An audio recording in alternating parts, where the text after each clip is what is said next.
to hit record, and then I'll upload. So welcome everyone. Today is February 14th. Happy Valentine's Day, everybody. Today's the Cross Project Council regular meeting.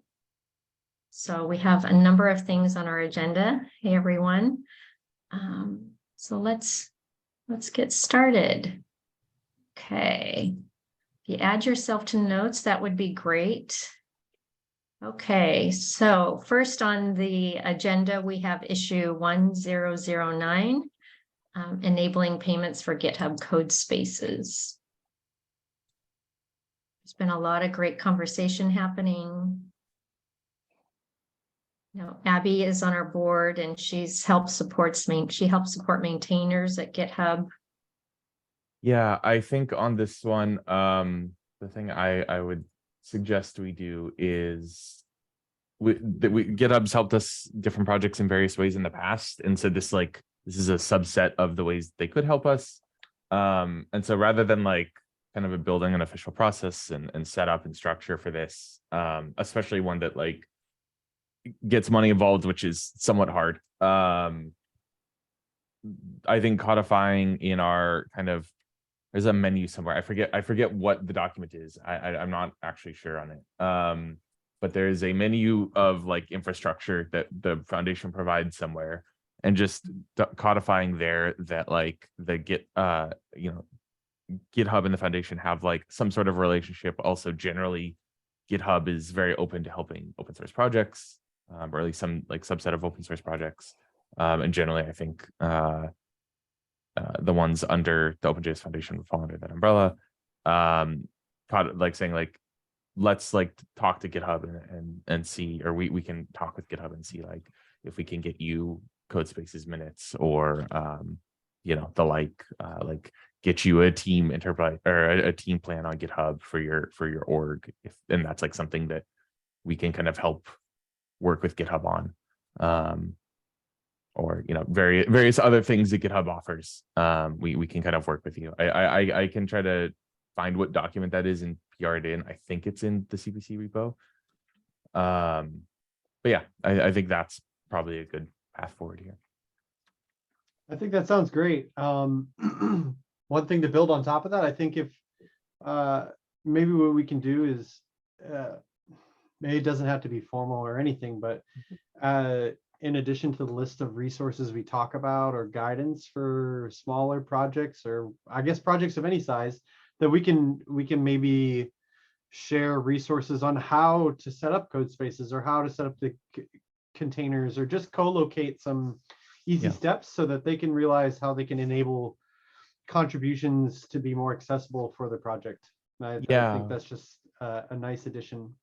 Yeah, totally. I think one thing about, I don't know if in the most recent update they changed this. I could be wrong, but I think one thing that the update around GitHub Universe, before that update, and potentially still, I haven't used it, is that previously to start a code space, you had to be a member of the org that had contributor level access to that repo. I don't know if that's still the case, because I know they made some changes around it's not attached to a repo anymore. So maybe that's not the case anymore.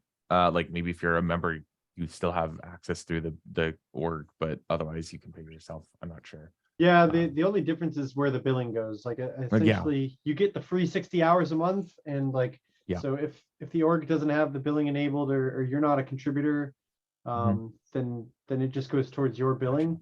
That's great. But yeah, by default, I think if you are a contributor or member on the project, it goes to the org. Yeah, it goes to the org. Okay. Yeah. So I totally agree. Yeah, I think that getting that is totally reasonable.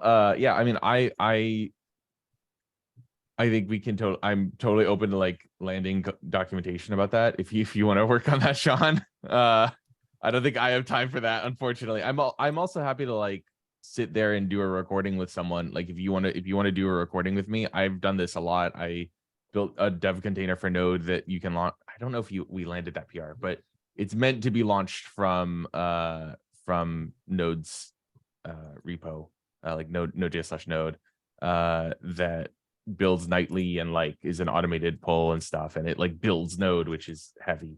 So I'm happy to like do that and like walk through that. If you want to like sit there and do a recording with me for 30 minutes and ask questions or whatever, and like that can be a resource because I can dedicate 30 minutes. I don't think I can write a doc though. Yeah, no, that sounds great. I have the same aversion to writing docs myself. So, but I'm way better at just rambling and doing a screen recording. So Yeah. yeah, we We should could think turn- on that. We could turn it into a blog. We can turn it into a blog, just do a timestamp and summarize it like we do with our keynotes. Yeah, that sounds good. great. Cool. I love it. Cool. Cool. All right. Next issue. Create some documentation or web page to describe our collaboration model of OpenJS, issue 1.3. So yeah, this is me. I have very recently, or not recently anyway, stumbled on a lot of different conversations around, especially on the web, but also in person, of people not really understanding what the difference between a project like Node.js, okay, which is doesn't have a does not have funding, does not have staff working full time for the project. You're not hired to be part of the Node.js Node.js team, essentially, versus a project like React that is essentially you are hired by Facebook or Vercel to work on React. Okay, and it's essentially a company product. Okay, so this is a fundamental difference in terms of expectations, and even what you, in terms of expectation of users, what they can expect when interacting with those projects, what are their essentially rights to some extent on when contributing to those projects because there is, a lot of things to consider. For example, like, is there a CLA? Is there a DCO? Is there, what's the licensing of my contribution? What would happen if the company decided to take that code and make it all private, like it happened with Elastic and MongoDB? Okay, I'm just flagging example. There was very recently a thread with a Twitter. I created this after a Twitter thread with some folks where there was like, oh, there are fantastic commercial open source companies, and they were in there that were listed companies that are actually open source companies, like, for example, Confluent with Apache Kafka, and they were putting together with Elasticsearch or MongoDB. And they were just like, no, these are not open source. Like, these are not open source according to the to any of the definition, to the common knowledge of open source in the public. So again, I just think there is a lot of I think, if we could describe in some ways what is the contribution model for us, and what would be the best, and what is the governance, what's the expectation, and so on and so forth. I think it will help us. I think it will help us a lot, the community, to some extent. I think there's a massive amount of education needs to be done in this front that's not being done at the moment. Tierney? I totally agree with this. I'd be happy to see something like this. I think it'd probably potentially do better as a repo, but I don't want to like force that to exist. Yeah. Look, I have no opinion. Sorry. Yeah. The thing I will say, yeah, like I don't really care where it is. I'm not gonna maintain it. So like I think it will like socially do better as a repo, but if we want to put it on the website, that makes sense. The thing I'll say is I think with this, I totally want to see this. I have been having this conversation a lot as well. And like over and over, I'm having to explain like the differences between projects and like why some things are different. And I think we're getting to a point where our model, or the model that we exist under, is not the common one in JavaScript. is still the common one in or in CNCF and like OpenSSF stuff now. But JavaScript is like moving beyond this specific model or into like. I am not convinced. Sorry to interrupt. Yeah. I'm not convinced because most of the CNCF projects have big corporate backing in Yeah, one way or no, another. yeah, no, I agree. I like they're that one's a different model in that it's the corporate stuff in this, which is like a Yeah, okay. successful model. Yeah, no, I totally agree with that. I don't think it's like open governed like or Okay, it's no, open that's fine. governed, Sorry, I but- just wanted to. It's, the thing I'll say is on the open source definition stuff, there is two definitions of open source right now. I think, well, there's three. One is OSI, one is like, source available, which you totally cited. And the other is like the one that I think most people here operate under, which is like more of a community-based open source. And like a lot of companies are like, oh, cool, we're going to open source this. Which means like tossing it over the wall and it just like exists and nobody ever works on it or touches it or maintains it. And they expect a community to pop up. Happens all the time.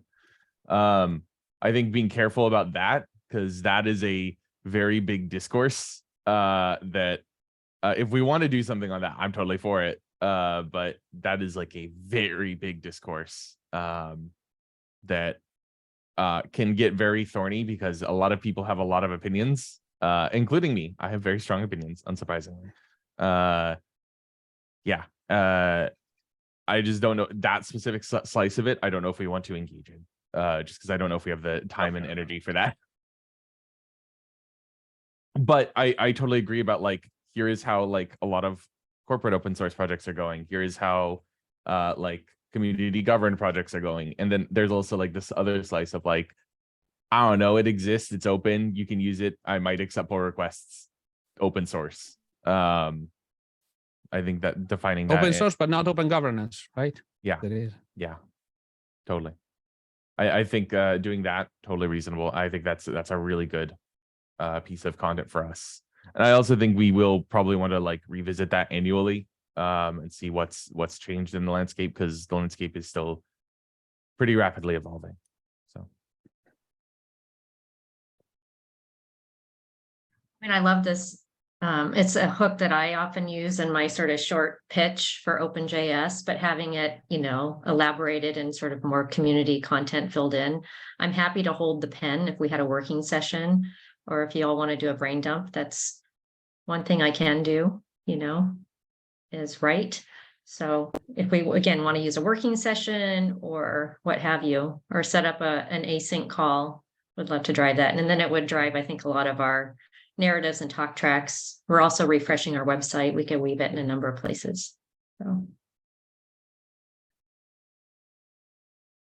Look, for me, it's I have seen, like, I have often got the question of, but what's the purpose of having the an entity like the OpenJS Foundation to all the projects? Okay, and I got this question so many times, and it goes to the point of, oh, maybe we should, write some of those things down. We understand them. A lot of the people in the project understand them. Otherwise, they wouldn't be here. But we need to do something about it. Okay, so essentially. Great. So give people the QR code. Yeah, I'll have it tattooed on my forehead.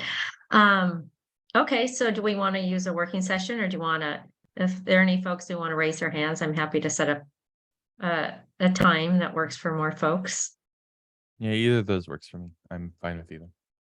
I would like to be involved, but I'm not. I usually, some of the the way meeting rotates, half of them more or less I can't. So I know. It's probably too late. Like I have an hard stop in 25 minutes. So maybe let's see if there is one that works. That's great. Otherwise, we can schedule something a couple of hours later. I think the working ones are always the ones that are later. So let's schedule that's something with that's Mateo. Yeah. Let's We'll do, schedule something. yeah. So I'll comment if folks want to, raise their hands, they'd like to participate. I wake up early, but West Coasters, we'll see if there are any West Coast folks who want to join, and we'll find a time that works. our time zones. Awesome. No, that's great.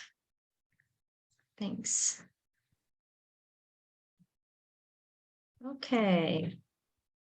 Next up, our CPC review process.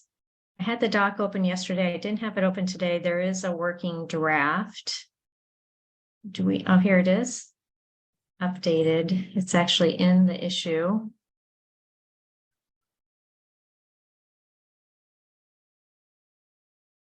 If folks had an opportunity to take time to take a look at this? No.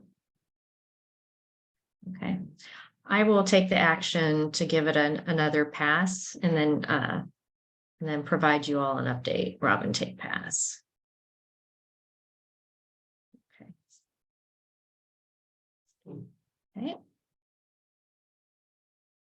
Let's see. Next issue.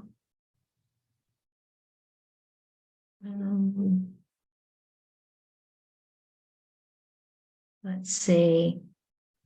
I was going to save the code of conduct patching for when Toby could join. Toby's can't make it. You look in the cross-project council Slack, he just gave an update.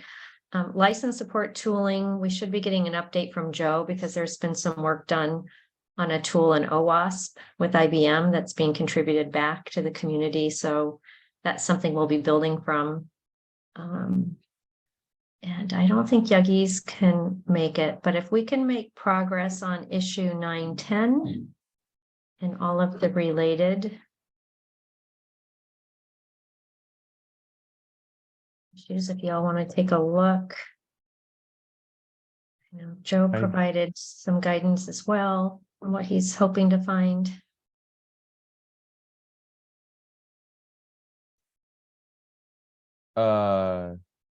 It's in the PR, I believe, actually, right? Yeah, Yeah, I did that get merged? I don't, oh no, there it is. I think. It's 972, I think.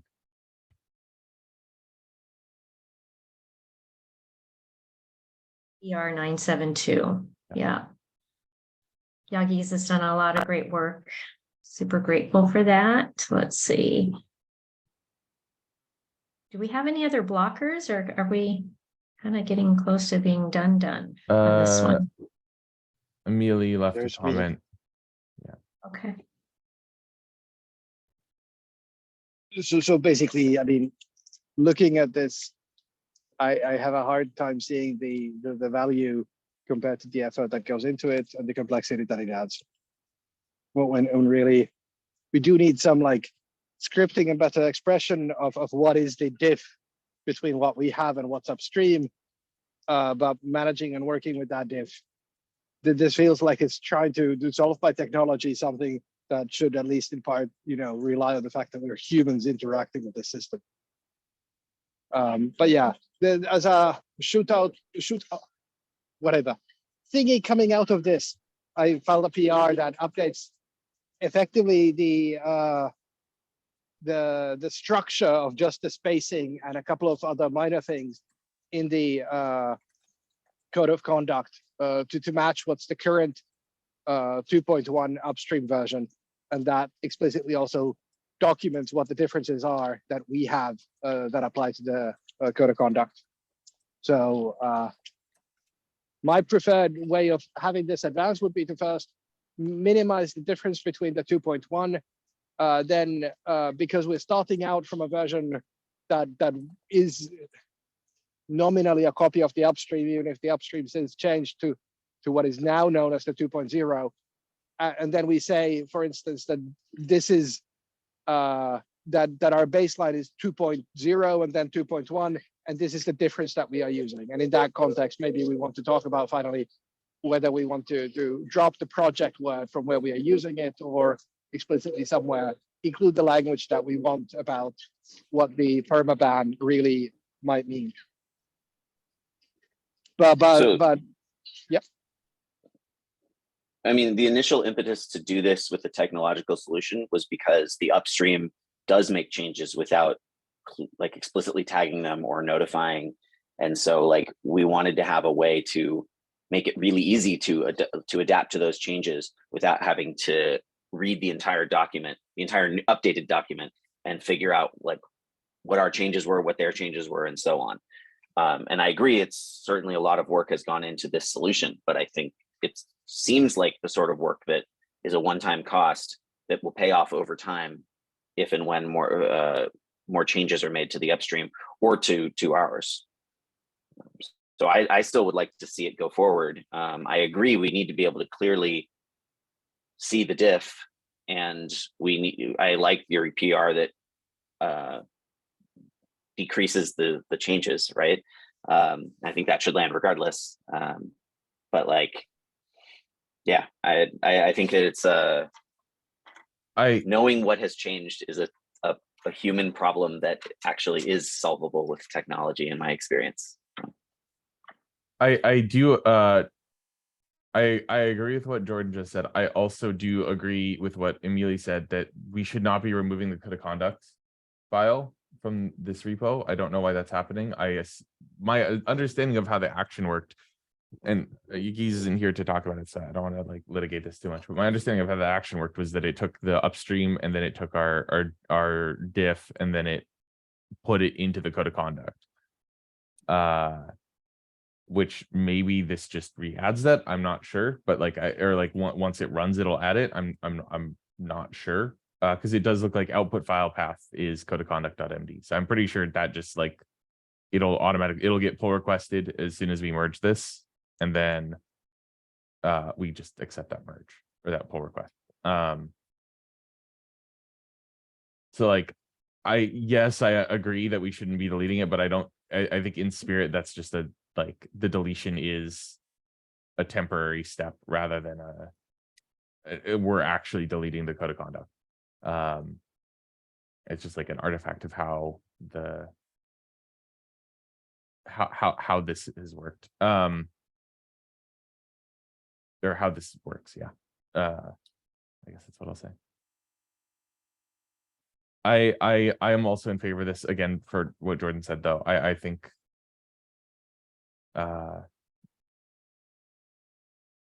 Yiggy's PR is very good. I think we should go down that path, the path of this, but yeah.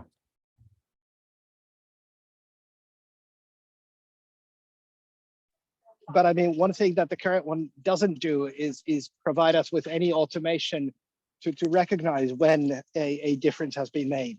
So I would say that, you know, that the first step here ought to be some cron job that effectively files an issue that, hey, here's, you know, the update upstream has changed. Here's the diff. That's a one-line addition in the YAML file that's in that PR.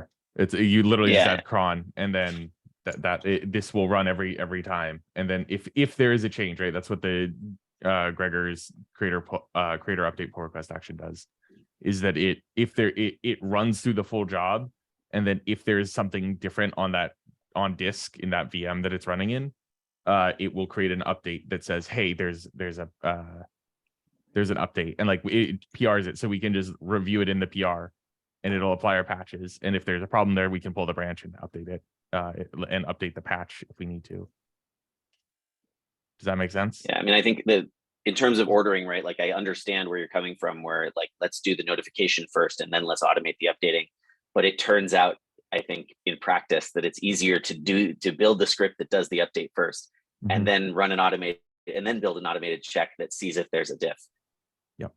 Which I think is why this is the direction we've gone with so far.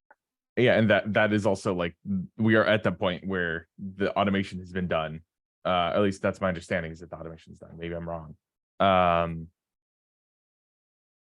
But yeah, the automation, the like updating it has been done, and then the cron job is like a line away, basically, because it just runs in GitHub Actions. And do we try it and with the human check? Yeah. See if it works and then reevaluate. Could we do that? The trial. Emily, would you feel comfortable with that? So I think I would feel more comfortable about reviewing what the patch is really the prelude that it adds. If we first land the PR that I added that minimizes the patch size, because right now it's basically a mess. And then Yeah, I agree with that. I would also want, like I mentioned in my PRs, some of the discussion there, that really the COC needs to end up with a back reference to somewhere where we say, what is this thing and how is it generated? So as long as these things are, if there's automation, I don't really, if it works, then it's like fine. It feels like trying to solve a human problem with technology. I think the reason that we like, I totally understand that. And I think we've had this human problem for a long time and it has not gotten solved. Like we've had this since AMP and nobody on the human side has been able to solve it with human problem solving. And so this is you're totally right. Like I agree that it is that. We have not, as a group, we have not been able to execute on solving it with human problem solving. And so removing that element and like reducing the barrier to humans getting it through as much as possible is like something that I think is really important here. I think generally that is something that is very important for this group, like reducing how much we have to do because we don't output a lot.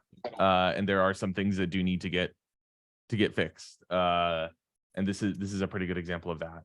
Specifically, I think this is to like address concerns from AMP when they had a more aggressive COC that like I'm totally fine with us adopting and like adopting their language, and like we haven't solved that problem of that adopting that more aggressive language until now, until this, which was like, Yugi's putting this through and doing this work. So like I would generally agree with you, or in most of the time agree with you, but like given the amount of time that's passed and given the complete lack of a solution so far, I am fine with like us reducing the burden on us. I mean, my view of why this got blocked is that we started talking about having an automated solution, and then all further discussion got blocked waiting for the automated solution rather than actually talking about the content of it. Fine. So whatever solution we end That's up fair. with that actually works, let's just go with it. That's fair.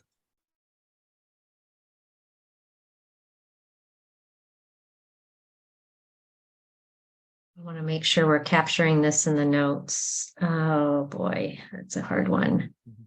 Okay. So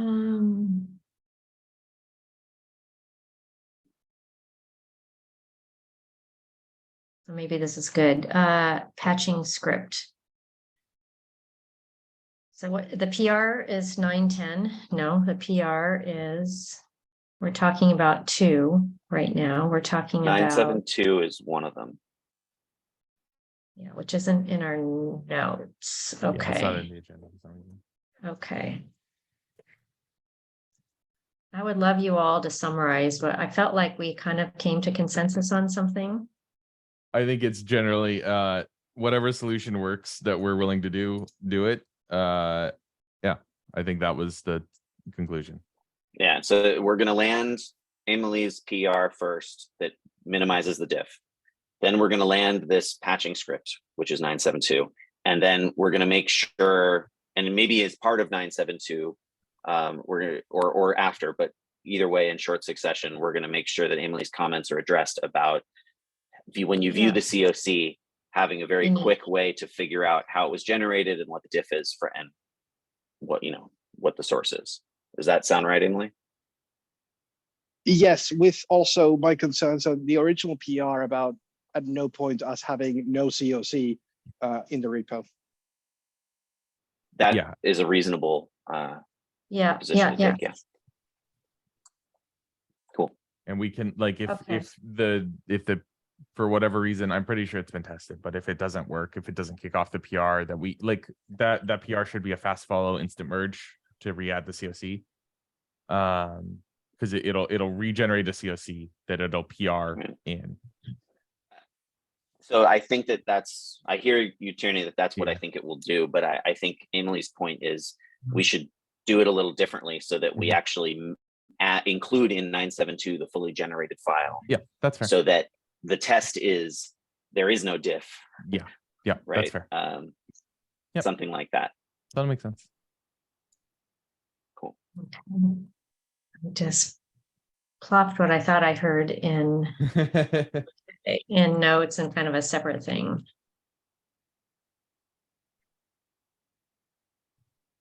Okay, and then maybe a trial solution or and check back in. Okay. Good. Lots of good work on that. Thank you. Let's see. Anything else on our agenda today? I think we got through our issues. Any PRs?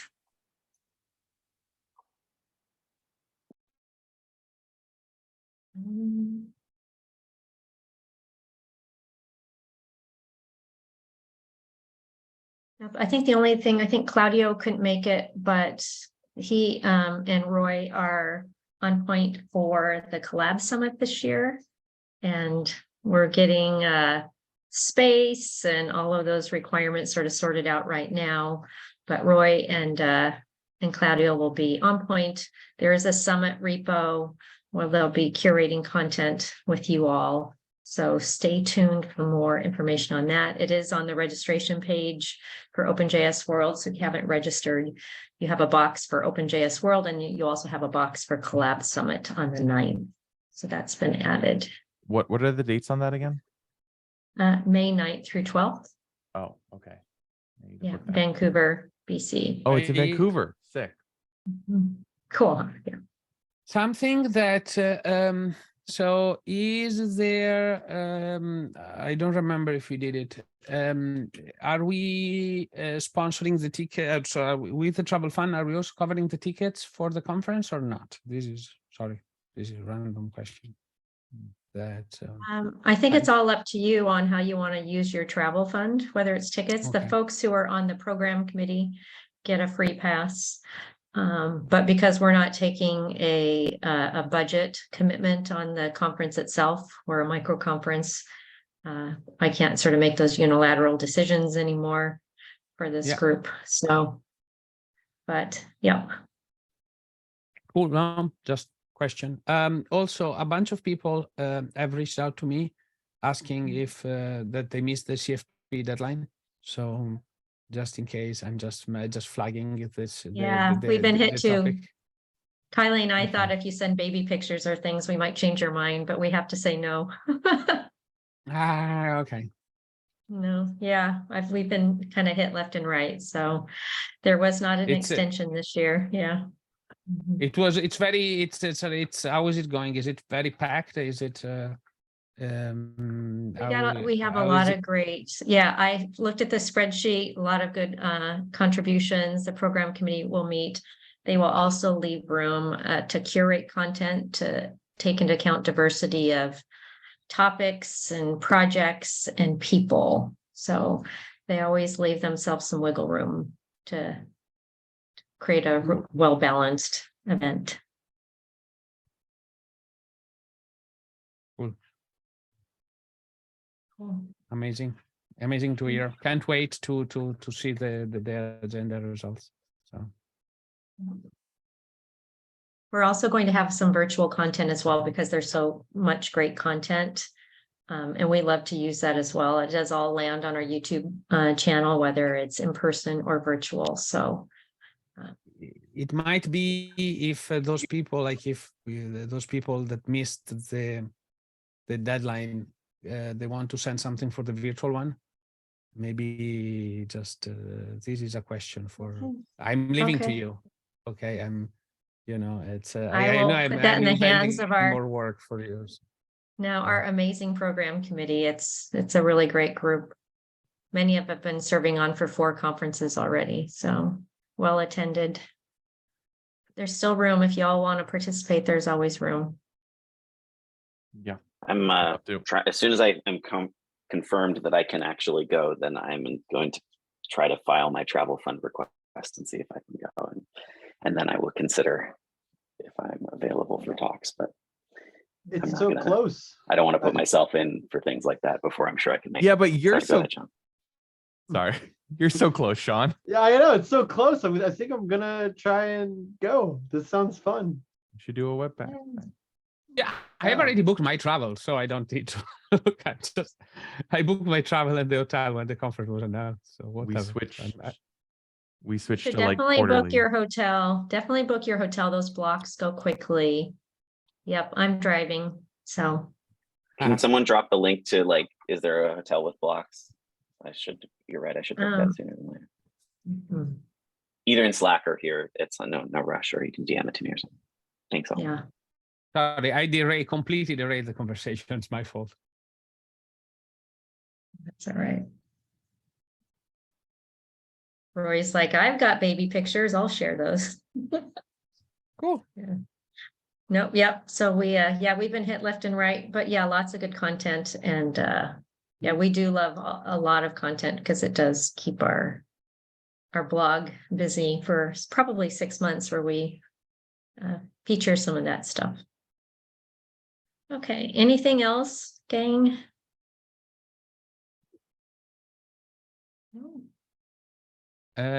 Just a quick announcement. There is this week is mostly a release, a security release week.